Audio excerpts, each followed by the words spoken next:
Class മുറികളിലാണ് ഏറ്റവും മികച്ച socialism നടപ്പിലാകുന്നതെന്ന് സംസ്ഥാന ഗതാഗത വകുപ്പ് മന്ത്രി കെ.ബി. ഗണേഷ് കുമാർ അഭിപ്രായപ്പെട്ടു. Thalassery Koduvally government vocational higher secondary സ്കൂളിൽ നിർമ്മിച്ച പുതിയ ക്ലാസ് മുറികളുടെയും പ്രീ പ്രൈമറി വിദ്യാർത്ഥികൾക്കായി നിർമ്മിച്ച വർണ്ണക്കൂടാരം പാർക്കിൻ്റെയും ഉദ്ഘാടനം നിർവഹിക്കുകയായിരുന്നു മന്ത്രി. ജാതിമത ഭേദമന്യേ ഒരുമയോടെയാണ് വിദ്യാർത്ഥികൾ സഹവസിക്കുന്നത്. നല്ല വിദ്യാഭ്യാസം നൽകുവാൻ അധ്യാപകർ തയ്യാറാകണം. കുട്ടികളോട് സ്നേഹത്തോടെ പെരുമാറണം. തെറ്റുകൾ തിരുത്തിക്കൊടുത്ത മികച്ച വ്യക്തികളായി കുട്ടികളെ വളർത്തുവാനും അധ്യാപകർ ശ്രദ്ധിക്കണം.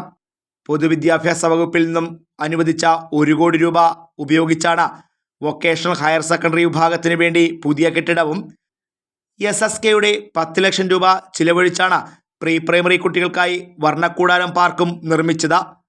ചടങ്ങിൽ നിയമസഭാ സ്പീക്കർ അഡ്വക്കേറ്റ് AN ഷംസീർ അധ്യക്ഷനായിരുന്നു.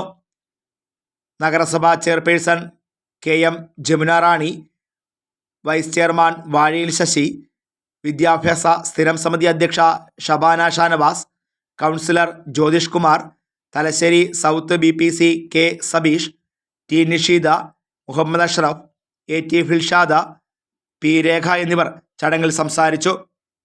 Fox TV news bureau, Punalur.